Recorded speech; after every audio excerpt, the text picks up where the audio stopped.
All right, can you repeat that opening scene once more? Absolutely.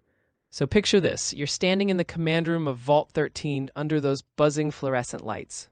The overseer, Jacorin, is sitting at his desk, looking pretty concerned as he explains the situation. He tells you, Lenny, we've got a serious problem. Our water purification chip is broken. If we don't replace it, we've got maybe 150 days before the vault runs out of water. He then lets you know that you're the one they're counting on to head out into the wasteland and find a new chip, most likely at Vault 15. He'll have the armory give you some basic gear, and then it's all on you. So how does Lenny respond? I'll ask if there's any way I can get any more provisions, maybe a better weapon. The overseer nods thoughtfully and says, I understand, Lenny. This is a huge responsibility. I'll authorize a little extra from the armory. We can't spare too much, but you'll get a better weapon than the standard issue pistol. He then taps a command into his terminal and tells you to check in with the security officer to get that extra gear. All right, so with that settled, let's have you head out of the Vault 13 door and into the wasteland. We'll move on to your next step. Okay, I'll head down the elevator after stopping by the armory and getting that. What exactly did I get from the armory or from the extra provisions? Sure thing. After that quick stop by the armory, they hand you a slightly more reliable piece of firepower, a 10mm pistol with a couple of extra magazines. It's a step up from the basic gear, and they'll also toss in a couple of stim packs to help you stay in one piece out there. So now you're all set. The elevator takes you up, and the massive vault door grinds open, revealing the dark cave outside. Let's move on to your first steps into the wasteland. Okay, I will exit the vault door into the cave that the vault door leads out into. What do I see? As you step out of the vault and into the dim cave, your eyes adjust to the faint natural light filtering in from the cave's entrance. The ground is rough and rocky, and you can see a few shadows moving around. Cave rats. They're not particularly dangerous if you keep your wits about you, and you might be able to sneak past them entirely if you prefer to avoid a scuffle. So right now you see the cave ahead of you with those rats skittering around, and you've got the option to either sneak or engage. Let me know what Lenny wants to do next. I'm going to roll with an extra dice to sneak. I got 2 hits. All right, with those 2 hits on your sneak roll, you manage to move quietly enough that the cave rats barely notice you. You slip past them, hugging the rocky wall of the cave, and make it to the entrance without any trouble. The rats just keep scurrying around behind you, none the wiser. So now you're free and clear of the cave and stepping out into the open wasteland for the very first time. Let's head on toward Shady Sands. Okay, yeah, I will travel east. Looks like it's 2, 3, 4, 5 squares east. What happens? All right, as you head east across those few squares, let's go ahead and do a random encounter roll. I'll request a percentile roll from the VTT and see if anything comes up along your journey. GM requests a percentile roll from the VTT. All right, the roll comes in, and it looks like no random encounters this time. The wasteland is quiet as you travel, and you manage to reach the outskirts of Shady Sands without any interruptions. So now you see the settlement of Shady Sands coming into view, a small but welcoming outpost in the middle of the wasteland. Let's move on to your first interactions there.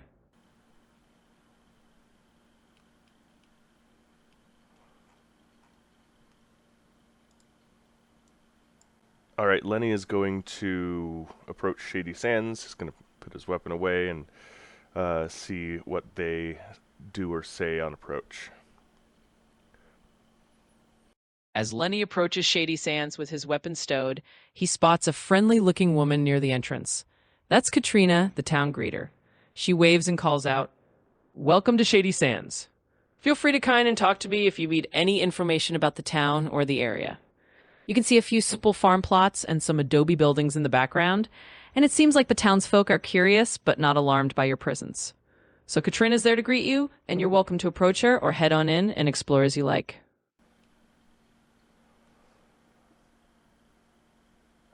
All right, I'll pass. I'll go ahead and check with Katrina and Seth and see if they have any information about the Vault 15 that I will be heading towards, and what I might need to know about that location.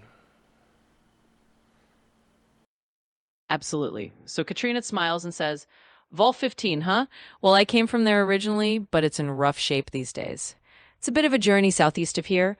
Just be careful, there are rad scorpions in the area. Then when you talk to Seth, the guard, he adds, yeah, Vault 15 is not too far, but it's pretty run down. You'll need a rope to get inside because the old elevator shaft is busted. Just watch out for critters down there, and good luck.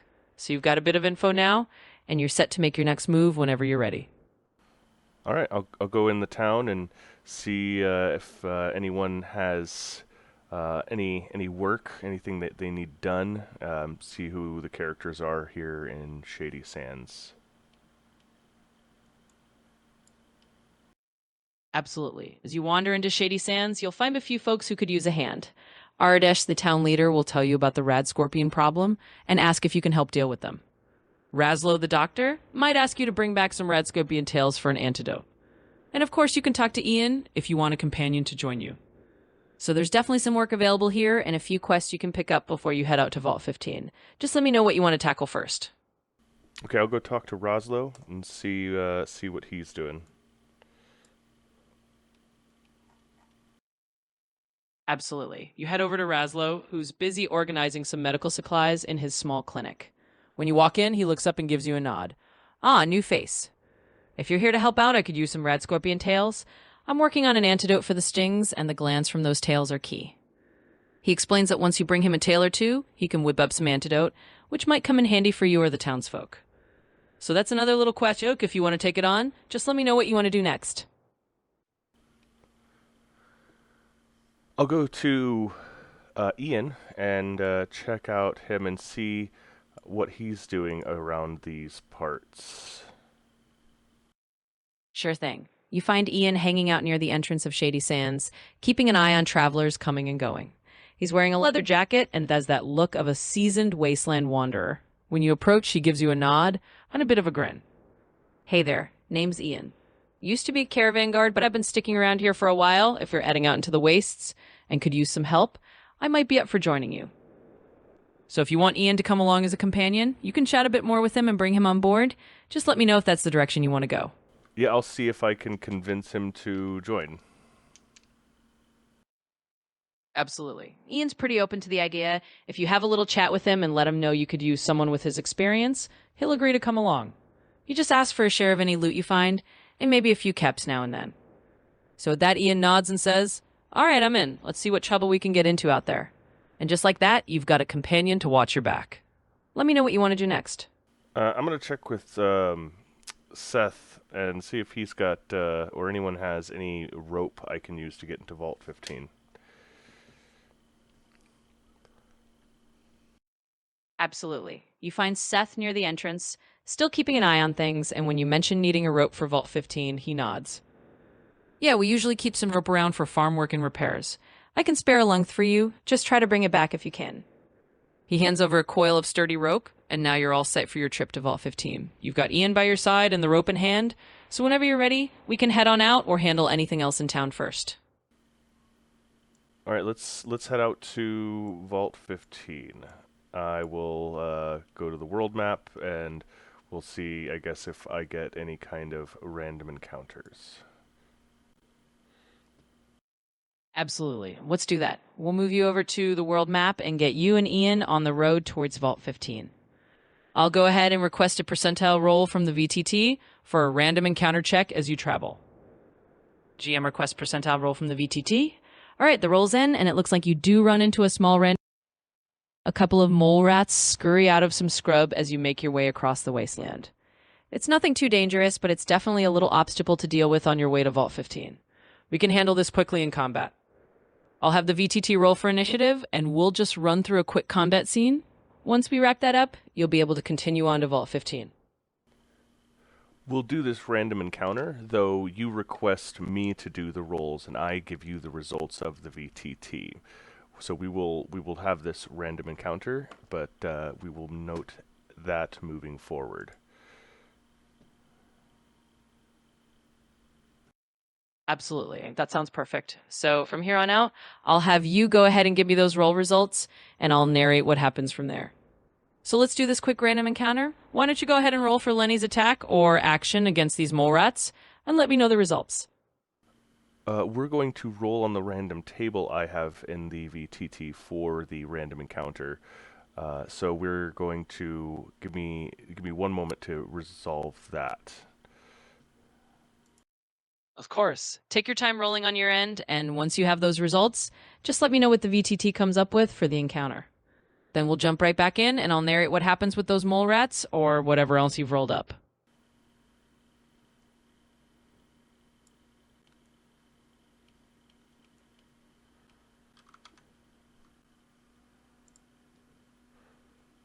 All right, had to give it a little correction there. So we're going to use the random tables that they had for the original game as well. I've got these loaded up, and we're looking at a desert map. So we are going to roll on the desert table and see what we get. Random dehydration encounter.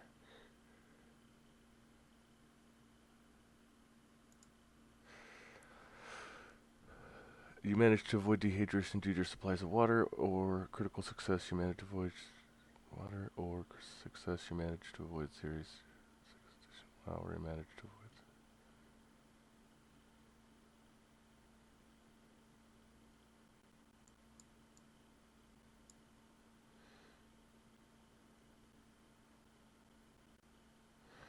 And this would actually be based on my probably survival. So let's see if we get any points in this. So we're going to use endurance, survival.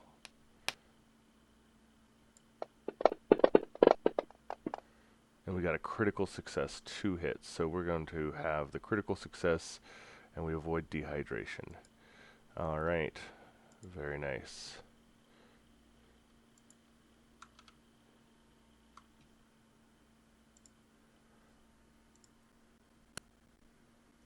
Alright, the random encounter was a dehydration event. I critically succeeded avoiding any issues with the dehydration, and we continue on to Vault 15. Got it. So on your journey, you ran into a dehydration challenge from that wasteland heat, but with that critical success, Lenny and Ian handle it like pros. No issues at all. You stay hydrated and just keep on trekking. So with that out of the way, you make it to Vault 15 without any other trouble. Now you're standing at the entrance, ready to explore the vault and see what you can find. Let me know how you want to approach it.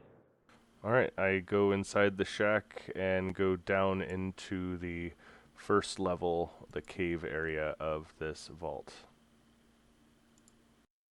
Absolutely. You head inside the shack and find that hidden underground entrance that leads you down into Vault 15. As you descend to that first level, the old vault door is blown off, and you can see cave rats scurrying around in the dim light. Everything's got that abandoned, dusty feel of a vault that's been long out of use. So you're on that first level, and you can decide how you want to handle things from here, sneak pats to deal with the critters, or just explore. Let me know what you want to do next.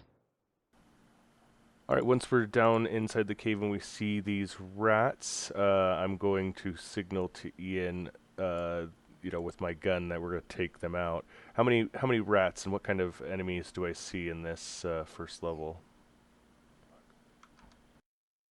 Absolutely. So on this first level, you're seeing about half a dozen cave rats scattered around. They're small and pretty easy targets, not too tough, so it won't be a huge fight. It's mostly just these rats in this area, no bigger enemies right now. So if you and Ian want to go ahead and take them out, you can absolutely do that. Just let me know how you want to handle the attack, and we'll roll from there. Alright, I've rolled the sneak a check, and I've got 2 hits on the sneak a check, and I'm going to sneak around and try to get into a good position to start attacking these cave rats. We get within one hex of the ones where we have some cover around a pillar, and we are ready to start combat. Perfect. With those 2 hits on your sneak check, you and Ian managed to get into a great position behind that pillar without the rats noticing you. You're right in range to start the fight on your own terms. So we'll kick off combat with you having that element of surprise. You can go ahead and roll your first attack when you're ready, and we'll see how easily you take down these cave rats. Let me know the results, and we'll keep going from there. Alright, that's muted. Alright, we're going to have Ian go first. In this system, it's all about initiative, and I guess his is just higher. So we're going to have him go. He's going to do his 10mm auto pistol. That's right, Ian, he has burst damage. So we're going to run this. He's going to move forward and shoot the first rat. No hiding that. And he got a hit, which actually does a hit. And so he's going to have 3 damage on that rat. Or 3 dice, which is 1 damage. Then Lenny's going to go. He's going to move into the same square. He's going to shoot that same cave rat. We're going to go to combat. He's pretty good with small weapons. He got a hit and a complication. So we're going to roll that damage and give it the... Well, it may have more damage because of the complication, or less damage. Let's see.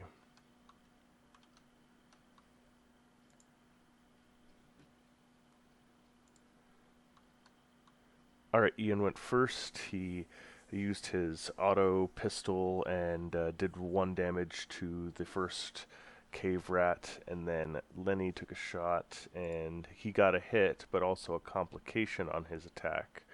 How do you want the complication to play out in the result of his attack? Absolutely. So let's play that out. Ian gets off a shot and wounds the first cave rat, and then Lenny follows up. He hits the target as well, but with that complication, let's add a little twist.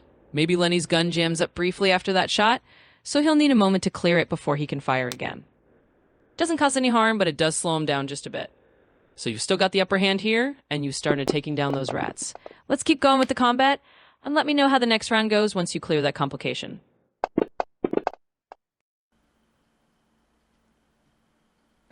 In addition, the amount of damage done by Lenny did take down the first cave rat, or rather, what is the 4th cave rat. So that one is taken down, and now it is the cave rat's turn to go next, starting with 1. Got it. So that first rat is down, and now the remaining rats are scrambling to react. With Lenny's weapon momentarily jammed, the cave rats get their turn to scurry forward. One of them lunges at Ian, and another makes a dash toward Lenny. Let's see how their attack goes. I'll have you roll for the cave rat's attack as well, and let me know how they do. Then we'll see if they manage to land a nibble, or if you guys keep the upper hand.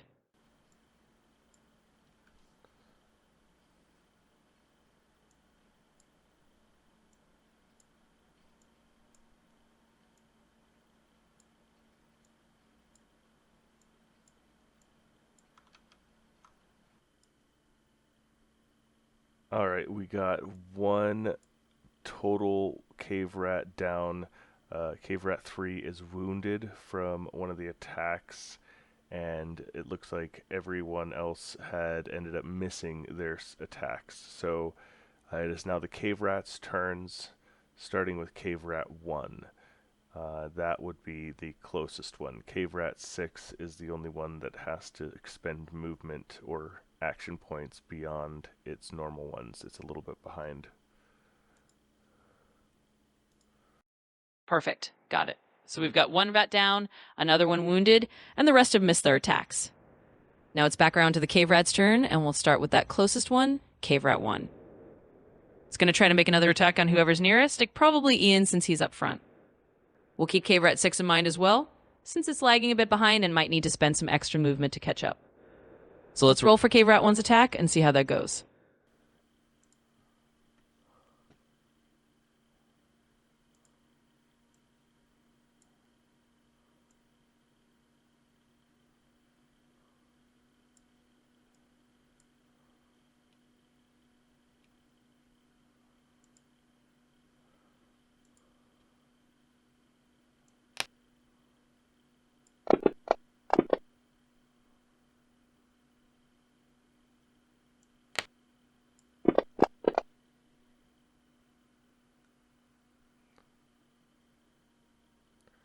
All right, Cave Rat 1 hit Ian for 2 damage.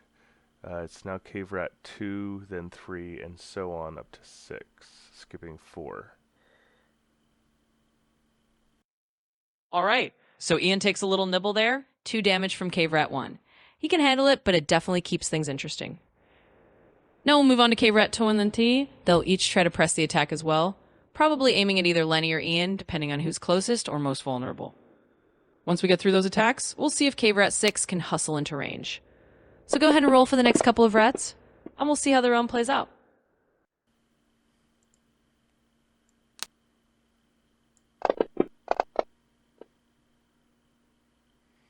Alright, looks like the next 2 failed to hit Lenny, and we have 5 and 6 left. Got it. So Lenny manages to avoid those next 2 rats without taking any hits. That leaves Cave Rat 5 and 6. Member 5 can try to make its attack, but number 6 is still a bit behind and might just use its turn to close the distance. So let's go ahead and roll for Cave Rat 5's attack. If it misses, then Cave Rat 6 will just spend its turn moving in. Once we wrap that up, it'll be back to your turn, and you'll have a chance to respond.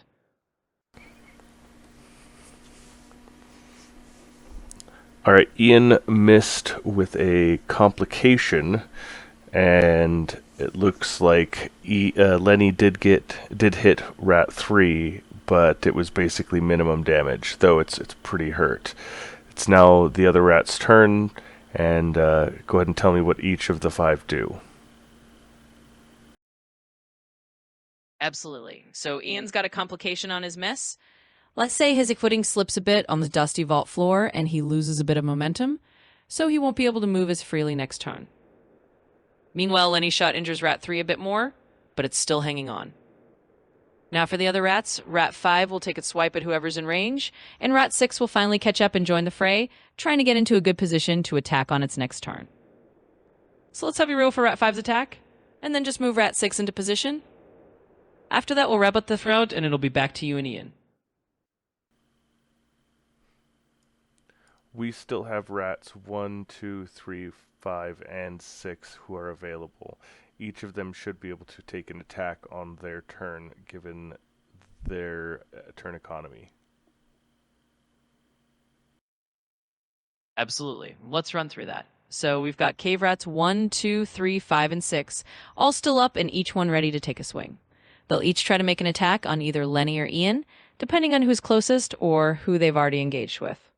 So let's just roll each of their attacks one by one and see how they do.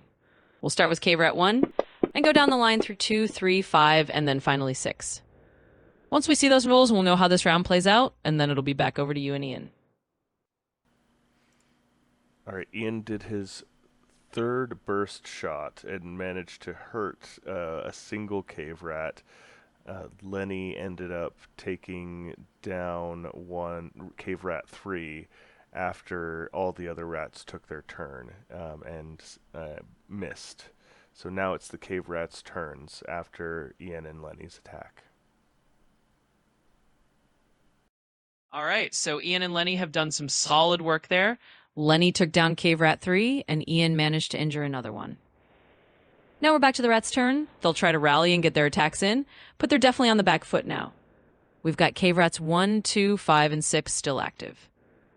Each of them will try another attack on Lenny or Ian, so we'll go ahead and roll those one by one. Once we see those results, we'll know if the rats get any lucky bites in, or if you keep them on the ropes. Let's see how it goes. Alright, looks like the cave rats took their turn. They got some damage on us, and then Ian and I took our turn. We took out a couple more rats. We are now down to rats 5 and 6. It is their turn. Got it. So you and Ian have done a great job thinning up a pack, and now we're just down to rats 5 and 6. They'll take their turn and try to get in a few last nips before you finish them off. We'll go ahead and roll for each of those 2 remaining rats to see if they can land any hits. After that, it'll swing back to you and Ian for what might be the final round of this fight. Let's see how they do. Alright, the 2 rats took their turn. They ended up missing. Lenny and Ian took their turn, took out Cave Rat 5. It's now Cave Rat 6's turn. And what happens next? All right, so with Cave Rat 5 down, we're just down to that last one, Cave Rat 6. It's going to make one last desperate attempt to land a hit on you or Ian.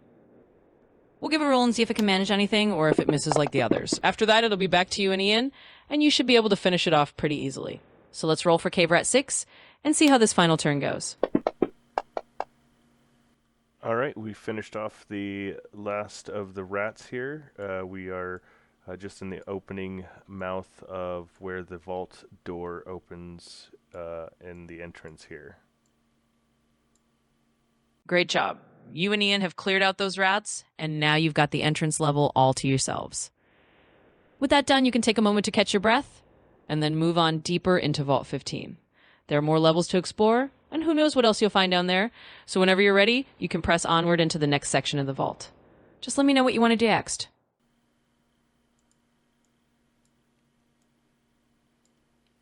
All right, yeah, we'll go ahead and proceed forward. I see the vault elevator here, the elevator shaft. I'll go ahead and set up the rope and see if we can descend down into the shaft. Is there anything I need to check for? Sounds like a plan. So as you tie off that rope and get it secured to something sturdy, there's nothing too tricky to watch out for. Yeah. Just make sure the rope is nice and secure, and then you and Ian can carefully lower yourselves down the elevator shaft to the next level. Once we're down there, you'll be in the deeper part of Vault 15, where there might be more challenges or clues to what happened to the vault's water chip. Let's head on down and see what's waiting for you. All right, we go into the next level. What do we see? As you descend down the rope into the next level of Vault 15, your flashlight beam sweeps over old metal corridors and dusty floors.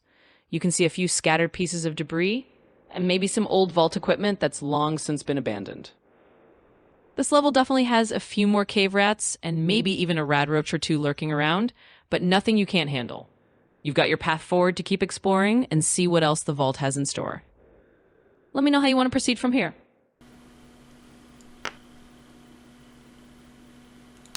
I'm going to use I'm going to use one of my AP to try to sneak, so see if we can sneak around and get to the other vault, or the other elevator shaft. If we need to find another rope, see if we can manage to find one without getting caught. Absolutely. That sounds like a plan. So go ahead and roll your sneak with that extra die from spamming an AP, and we'll see how well you and Ian manage to slip through this level without being noticed. If you get a good number of successes, you'll be able to move quietly and maybe even find another rope or another way down to the next shaft without any trouble. So let's see how that roll turns out. I got 2 hits. Nice. With 2 hits on your sneak roll, you and Ian managed to move pretty quietly through this level. You slip past a couple of those cave rats and rad roaches without them really noticing you, and you make your way over toward the next elevator shaft. Luckily, you do find another rope, or at least something you can use to help you get down to the next level, so you're all set. You've navigated this area without a hitch, and you can now move on to the next part of the vault. Let's head on down and see what's next. All right, we descend to the bottom level. What do we see? As you make your way down to the bottom level of Vault 15, you find yourself in a darker and more cluttered area. The rooms here are filled with old equipment, broken furniture, and remnants of whatever the vault dwellers left behind. It's clear that this area hasn't been disturbed in a long time. You might spot a terminal or two that you could check for information, and this is also where you'll realize that unfortunately there's no working water chip here. It's a dead end in terms of that quest, but you might find some clues that point you to another vault or another location. So take a look around and let me know if you want to investigate anything, or if you're ready to head back up and continue your journey elsewhere. Yeah, I'll go ahead and look around here, see if there's anything I can find, extra ammo, any guns, any kind of provisions, or anything else. Absolutely. Go ahead and take a look around. As you search this level, you can definitely scavenge a bit of useful gear. You find a little extra ammo for your weapons, maybe a few stim packs tucked away in an old med kit, and even a spar pistol or some extra beer that might come in handy. While you don't find the water chip here, you do pick up enough supplies to help you on your journey. You might also find a note or a terminal entry hinting that you should check out another location, like Vault 12 or another area on your map. So you're a bit better equipped and have a lead on where to go next. Let me know what you'd like to do from here. Am I going to need to roll anything for my checking the area for loot? And give me specifics of what I find. Sure thing. Let's say you give the area a good once over, and I'll keep it simple for you. No need to roll this time. You've done a thorough job, and with that earlier sneak success, you've got the time to search carefully. As for what you find, you pick up about a clip or two of extra ammo for your 10mm pistol, so you're a bit more stocked up. You also find 2 stim packs in an old medical box, enough to patch you up if you get into trouble.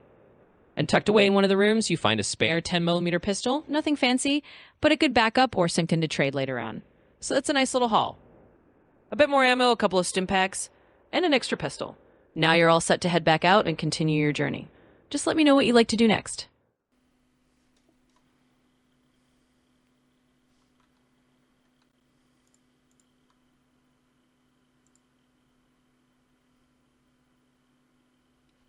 Alright, well, not surprising.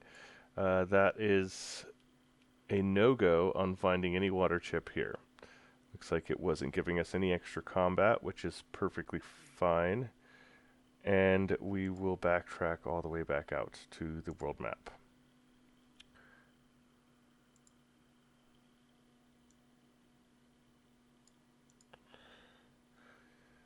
With this,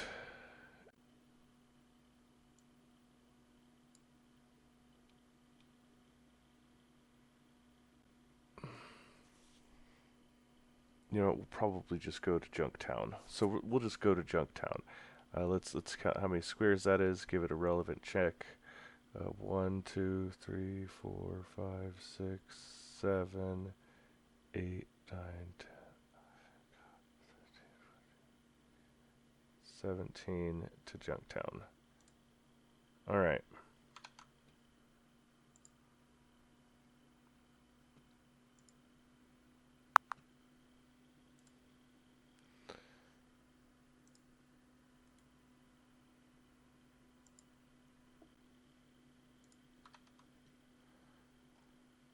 All right. Well, we'll back out through the way we came, and I will go ahead and take the trip to Junktown.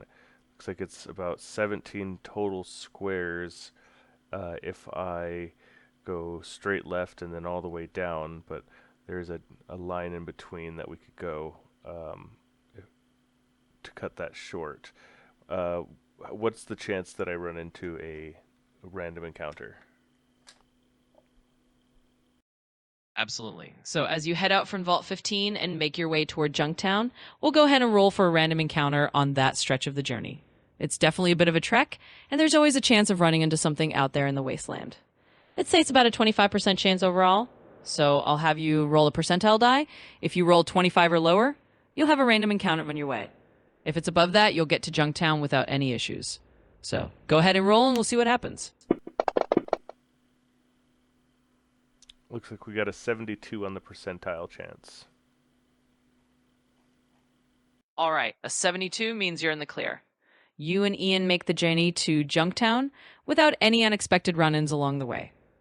It's a bit of a long trip, but you arrive safe and sound, ready to dive into whatever awaits you in Junktown. So, welcome to Junktown. You've got a whole new location to explore, and plenty of characters to meet and quests to take on. Just let me know what you'd like to do first here in town.